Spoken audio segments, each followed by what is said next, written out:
From the UBS Broadcast Center at Union University, this is Jackson 24/7 College News Conference.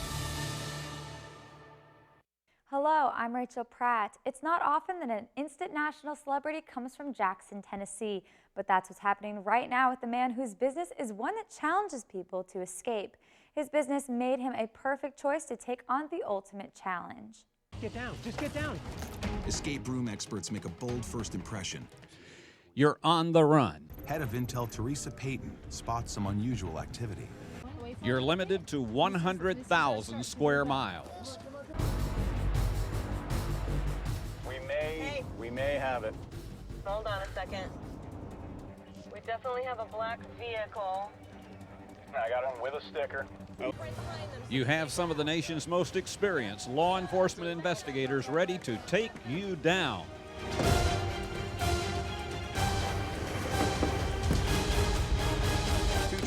Centra-Tran. Time on the run is over. You're a contestant on the new CBS reality game Hunted every Wednesday night. We got movement. Hold on. Robin, we got somebody with a Backpack, run to the car. All right, go, guys, go. You're on your own. Today, Lee Wilson is safe in the confines of our studios. There are 9 teams of 2 people each that are being chased by a team of 32 hunters. And it's the fugitive's job to try to stay on the run for at least 28 days. Move in. Run. He's here to tell us about the experience of constantly being on the run with our community's college media. And the Intel team secures a crucial lead. I got audio intercept. It's a positive ID on your fugitives. It's easy to forget. Yeah, we can hear you. Our newsmaker this week is making his first visit to Jackson 24/7 College News Conference. He co-founded Jackson Escape Rooms, which is a popular local attraction, and as you just saw, he's a contestant on the CBS reality game Hunted every Wednesday night. Lee Wilson is our newsmaker. Thank you so much for being with here. It's good to be here. My heart rate just spiked from that clip. It brought me back. I think it spiked mine as well. Every week, our panel includes 3 students from the city's colleges and universities. They will question our central newsmaker for the entire half hour. Now let's meet our 3 panelists for this week's College News Conference. On the far left is Jasmine Friesen, a communication studies graduate from Union University and a member of the Jackson 24/7 news team. In the middle is DeLaney Timberman, a communication student at Jackson State Community College. On the far right is first-time panelist on College News Conference. We welcome Priscilla Porter from Union University and a new member of the Jackson 24/7 news team. We'll conduct 3 rounds of questioning on a variety of topics today, involving Lee as a contestant on Hunted and his business with Jackson Escape Rooms. Each panelist will ask 2 questions in each segment, in turn moving clockwise. At the end of our broadcast, we will give Lee the opportunity to share any final thoughts. Our first topic is the challenges of playing a game of chase on a network television with $250,000 at stake. Our first 2 questions will be from Jasmine Friesen. Okay, so I know that Hunted is based on a British TV series of the same name. So how did you first hear about Hunted, and what compelled you to agree to be a contestant? So I had no idea this show existed until I got an email from a casting director. And the email said TV show, and it was from a Gmail account. So I hit delete, and then I thought, wait a second, let's investigate. So I found out through that email, through a CBS press release, that there was this show where essentially I would go and be chased by FBI, CIA, Homeland Security, NSA types all across the southeast of the United States. And my entire life has prepared me for doing just that. I mean, I've been obsessed with the chase since I was a kid, reading, Western novels, and it's continued into what I do now in escape rooms. Very cool. So how long of a time frame did you have to commit to play the game, and then what did your wife think about it? Time frame, I knew pretty instantly that I wanted to do it. And after that, there was filling out a formal application and then going and doing a series of interviews in Los Angeles. So I was in from the beginning. I was in really quick. And actually my wife was as well. I mean, she's very competitive, and she's not afraid to handle things on her own. I've always said that she doesn't need me, she wants me. And it was okay for me to be away for a month doing something on this scale, and she wanted me to have the adventure of a lifetime. Very cool. Our next two questions will be from DeLaney.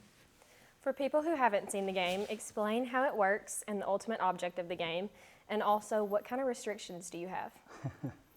Okay, so basically we started in Atlanta, Georgia, and there was an area of 100,000 square miles that essentially centered on Atlanta, Georgia.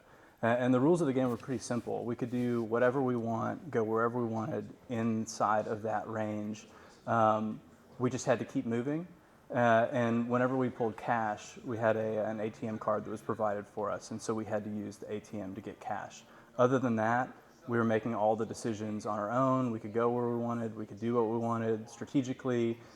We had to decide what we thought was best to get away from the professional manhunters.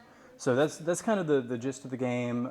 Those are the basic rules of the game. And then what was the follow-up question? What kind of restrictions do you have? Oh, yeah. So the restrictions are very minimal. It's really us testing our wit and ingenuity against the best in the world within that 100,000 square miles and facing off with, we called it the boogeyman, because the whole time you're on the run, you never see the hunters until either they catch you or you win. And so it's a very mental game. You never see their faces. You never know what they're doing. You're always playing a guessing game and trying to figure out what they might know, hence the boogeyman. Good, okay.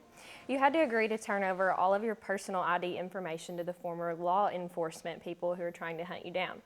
How much of a concern did that give you, considering all of the worries about identity theft? I wasn't worried about the hunter stealing my identity, but I definitely learned a lot about being exposed. Just think about it. Every single tiny decision that I've ever made with my money, with my internet, with how I use my phone, with all of these kinds of things, all of a sudden is being scrutinized by these people who, they are master hackers. They're excellent at technology. And so it makes you just kind of think twice, oh gosh, do I really want everybody, potentially the television viewer, to know everything about me? Now, fortunately, I don't really have anything to hide, so I wasn't particularly worried about it. But I will say that the feeling of being exposed really highlighted for me a scary thing about my kids. Right? When we post something on social media, on Facebook, when you do something, now there's a record of it. And once it's on the internet, it's out there and it's never going to go away and it's always going to find you. And so my kids growing up in that kind of atmosphere, it's a scary thing to think about, what if my son just makes a really dumb decision as a 15 or 16-year-old and just can never get away, can never escape it, because it's just always available and there's always somebody looking. And so it was a real gut check personally at first, and then once I kind of moved through that pretty quickly, it was more of a gut check in terms of where is our society going and what does it mean to be free when people can know everything about you so easily. Our last question will be from Priscilla Porter. Priscilla? Like you said, you're covering an area of over 100,000 square miles in the southeast. How do you and your team partner make decisions on where you're going in order to elude the hunters? So we woke up every morning and we just decided what we were going to do next. We just would say, okay, we think that we need to travel X number of miles. We know somebody in this area. Let's just go. And we called it walking on water. You just make a choice and you stick with it and you don't take the time to second guess yourself, because the moment you second guess yourself is the moment that you slow down. And really the only thing that you can rely on is your instincts in the situation. So you just keep going, keep pressing on, and hopefully you're making the right choices. You're largely in the same role as fugitives on the run. What kind of a physical and emotional toll does this take when you're playing this game on a daily basis? Yeah, so physically, before we were on the run, I just don't eat a whole lot of meat personally. And I discovered that in the Southeast, 90% of the time, if you show up at somebody's house unannounced, they feed you meaty spaghetti. So physically, that was an adjustment for me, for sure. Emotionally, it was hard to be away from my family.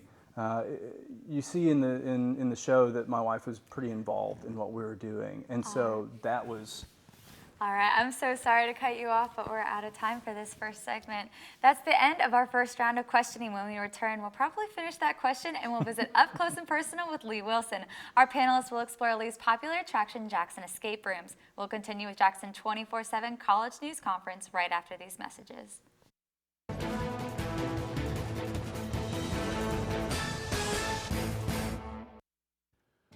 One of these three will be the next superintendent of schools in Jackson and Madison County.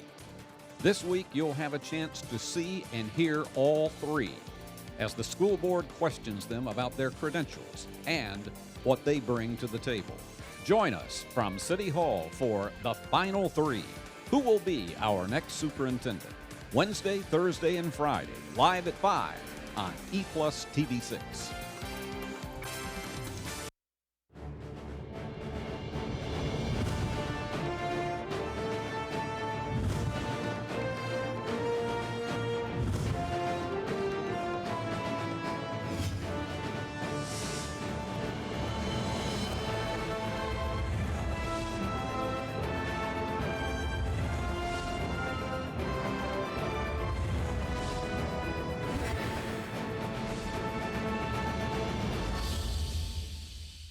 Steve Beverly's TV classics can cure what ails you. I watched and it got rid of my hemorrhoids. Staying awake at night? Just watch TV classics. My daughter watched and she went right to sleep. Do not watch Steve Beverly's TV classics. It bites upsets your stomach. Do not watch if high drama leads to emotional distress. And do not turn on TV6 Saturday or Sunday at 7 if hillbillies give you a gallbladder attack. Ask your doctor if Steve Beverly's Classics is right for you.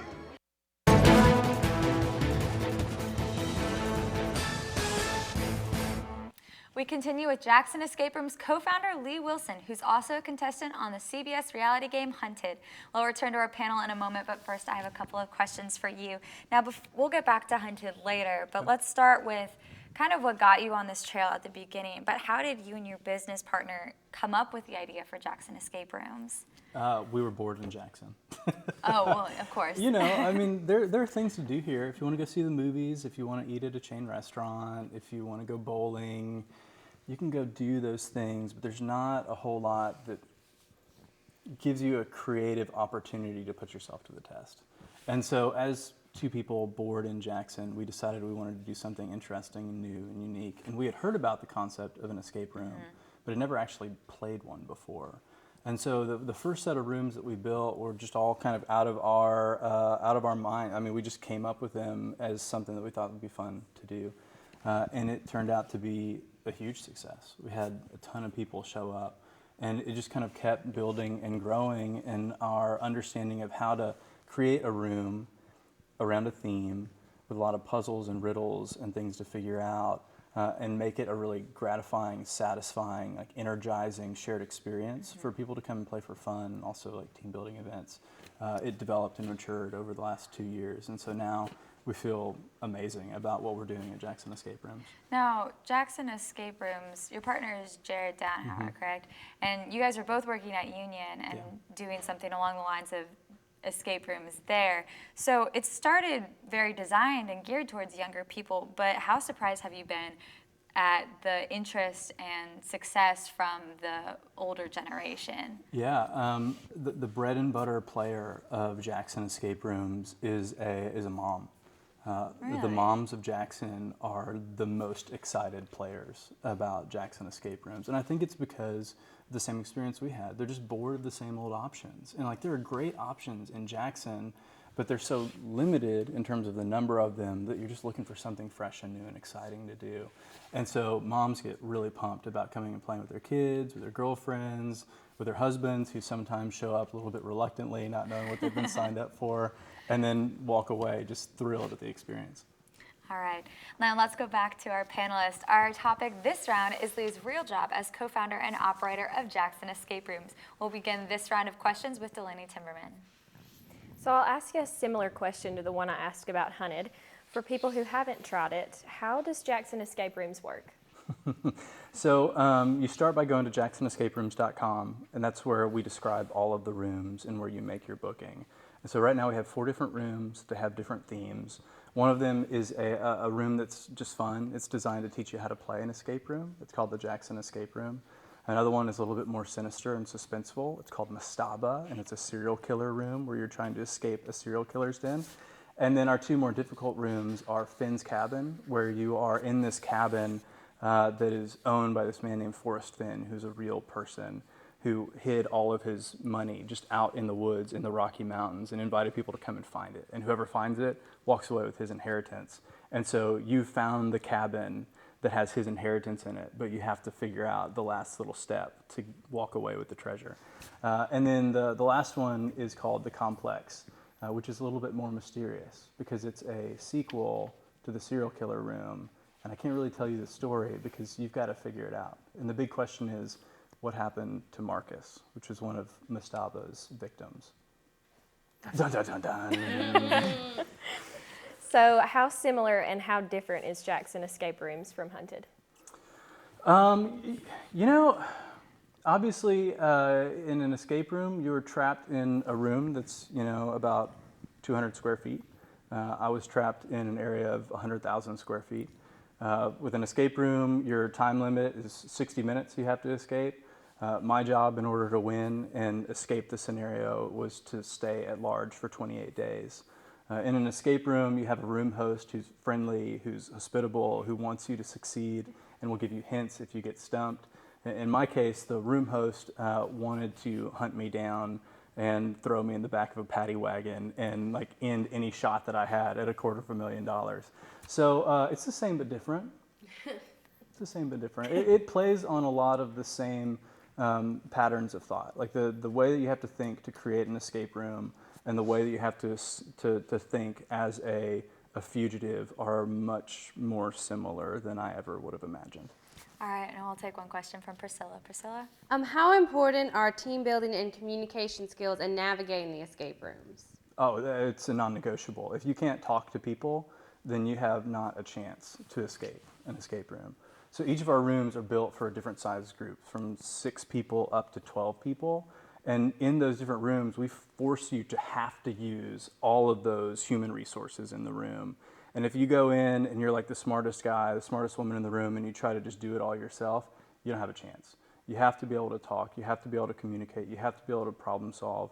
There's a lot of different critical thinking skills that are incorporated, and no one person can think in all of the ways that you have to think in order to put it all together and escape the room. All right, now we'll take our last question from Jasmine Friesen. So since you've started Jackson Escape Rooms, have you been to other escape rooms in other parts of the country, or can you tell us about that? Yeah, I played a lot of different escape rooms. I wouldn't call myself an escape room aficionado, which means that I don't go on vacation and just spend all my time playing escape rooms like some people do. And the reason for that is that I'm not interested in comparing what I'm doing at Jackson Escape Rooms with other escape room businesses. I would rather shoot a little bit higher than that. And so I watch really fascinating, riveting movies and read and try to figure out how do I take an escape room experience and make it feel like you're stepping into a piece of literature. You're stepping into a movie, and it has that level of like, whoa, that was amazing. I can't believe that happened. And I just think that comes better from more developed genres than an escape room at times. All right, that rounds up our second round of questions. In our final segment, it's our newsreel round, when we'll cover a variety of topics. Stay with us as Jackson 24/7 continues.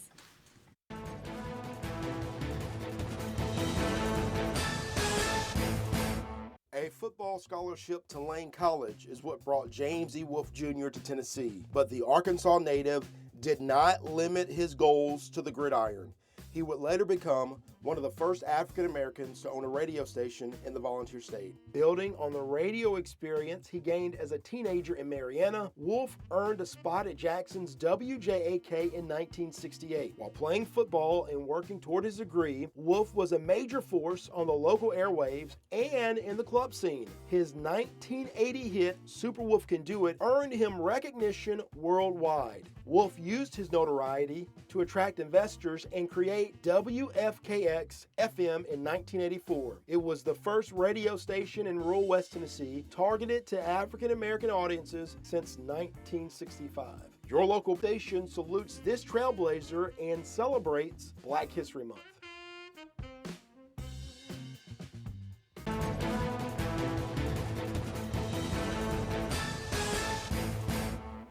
We're back with Lee Wilson for our Newswheel round of Jackson 24/7 College News Conference. Let's begin this round of questioning with Priscilla Porter.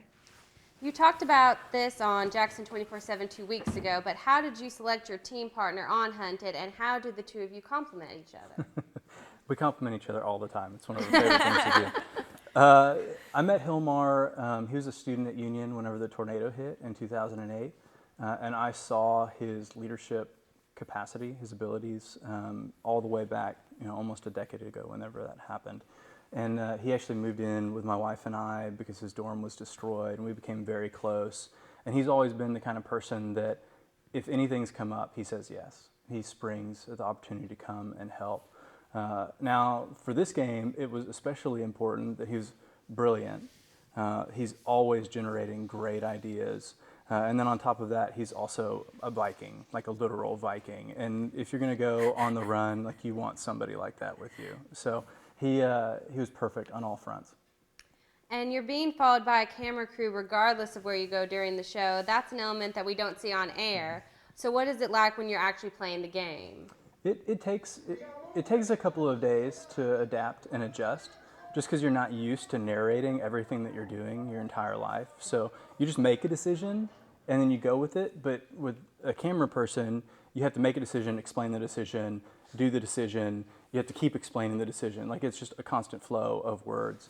But the really important piece of answering that question is just to remember that it is a game. This is a reality competition on TV. So if you don't have cameras there, you don't have a game. You don't have an opportunity. So you don't really have a reason to complain about the cameras, because the cameras are the reason that you get to do this once-in-a-lifetime experience and play the realest game that I could ever conceive of existing. All right, our next two questions are from Jasmine Friesen. Jasmine. Okay, so TV shows, especially reality TV, is known for being notoriously edited and whatnot. So when you watch each episode, how different was it live versus the way they portrayed it on TV? The storytelling in the episodes is focused on the energy and the drama and the intense moments of action. But what you experience when you're actually on the run, the most draining part, the majority of your focus is on the strategy, is trying to figure out what is the best way forward. And so far on the show, that hasn't been the focus in terms of the fugitives, but there are 3 episodes left. So we'll see how that changes and develops as the season moves forward. Dun, dun, dun. So while you were out on the run, are you told that any other teams are eliminated, and how does that change your plotting strategy? No, there's a complete firewall between us and everything else that's going on. So literally when we're on the run, it is Hilmar and I. It is a person that is with us shooting the whole thing, and we don't know anything else that's happening with the hunters. We don't know anything that's happening with other fugitives. And really, we only know even just a little bit of what's happening in the news in the world. If we maybe are at a place with a TV or a newspaper. Otherwise, it's just this silo that you live in, and it's what you're doing, what you're going to do next, what you've done already, and that's it. All right, our last 2 questions will be from DeLaney. How much of an appreciation did Hunted give you for the work of investigators, as well as the emotional strain of fugitives trying to stay away from them? I have the utmost respect for all of the hunters and what they do in their day jobs to protect our liberty as Americans. But in the game, I do not respect them at all. I don't like them. They're trying to catch me. They're trying to take, the winnings from the show away from my family. And so you see in the show that there is a lot of animosity towards the hunters. And that was a very genuine animosity. But now the show's over, and the filming of the show is over. So I'm cool with the hunters. I'm fine with them. And I'm glad that they do what they do for us every single day and put their lives on the line. If someone has been watching Hunted every week and thinks, I might want to try and play that game, what advice would you give them? Minimal research on the internet, minimal communication with anybody else in writing about your strategy, and then you definitely want to be sure that you find the right person to play the game with, because you need somebody who understands you. You need somebody who can go with the flow of the decisions that need to be made, somebody who's not going to slow you down in any way, shape, or form. All right, now before we go back to our break, I have another question for you. Now, while you're playing the game, you started to get into this a little bit. How much or how little were you able to keep in contact with the world and your wife? And you mentioned a couple weeks ago that your wife was actually pregnant while you were doing this, so tell us a little bit about that.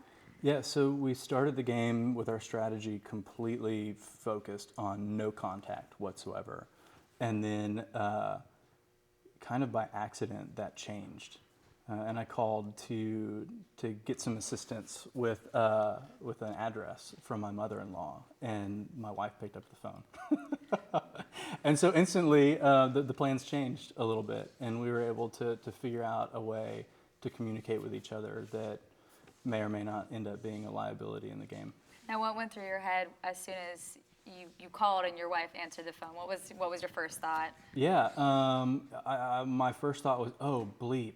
I mean, I was really excited to hear her voice, Yeah. but I also knew that if the hunters are paying attention to what anybody's doing, it was to my wife. Yeah. So that was a really frightening, although exciting moment. All right, now we're going to go back to a break. That winds up our 3 rounds of questions. When we return, we'll give the last word to Lee Wilson on what we can expect in this week's edition of Hunted on CBS. We'll wind up this edition of Jackson 24/7 College News Conference right after these messages.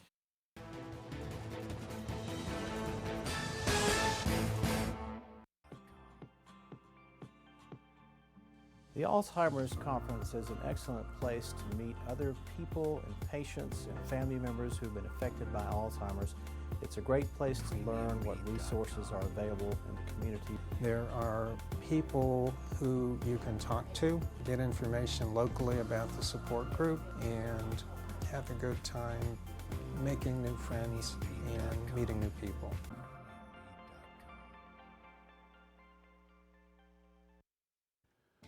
One of these 3 will be the next superintendent of schools in Jackson and Madison County. This week, you'll have a chance to see and hear all 3 as the school board questions them about their credentials and what they bring to the table. Join us from City Hall for the final 3. Who will be our next superintendent? Wednesday, Thursday, and Friday, live at 5 on E+ TV6.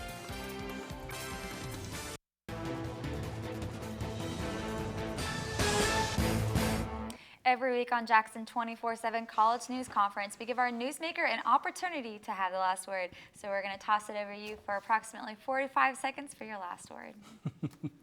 Yeah, you know, being on Hunted was one of the most formative experiences that I've ever had in my life. It was one of the rare opportunities that you get to have to be wholly and completely focused on just one thing. I didn't have to think about my businesses. I didn't really have access or opportunity to really think about my family. I had one job and one job only, and there was no distractions from social media. There was no multitasking. It was that one thing. And what I've loved about that lesson is that it makes it a little bit easier now to not pick up my phone and not respond to a notification, but set those things aside and be able to really focus on one thing at a time. And I think that was a huge life lesson for me, and it's rolled over and made me a better father, made me a better person, and then it's also made me a better escape room owner. I've learned to focus my attention on building rooms at Jackson Escape Rooms in a way that I hadn't accessed prior to that. So to know what I'm talking about, JacksonEscapeRooms.com. All right, well, thanks so much. Remember, you can see Lee on Hunted on CBS Wednesday night at 7 on Channel 7.3 or on Channel 202 or 207 in HD. Next week, we'll have another first-time newsmaker on Jackson 24/7 College News Conference. Dr. Darrell Coleman is the pastor of historic Mother Liberty CME Church in downtown Jackson. He'll discuss the church's impact on the city and issues of racial reconciliation. We thank our panelists for being here with us today, and we thank you at home for watching. Join us tomorrow at noon for the latest local news on Jackson 24/7. I'm Rachel Pratt. Have a great rest of your day.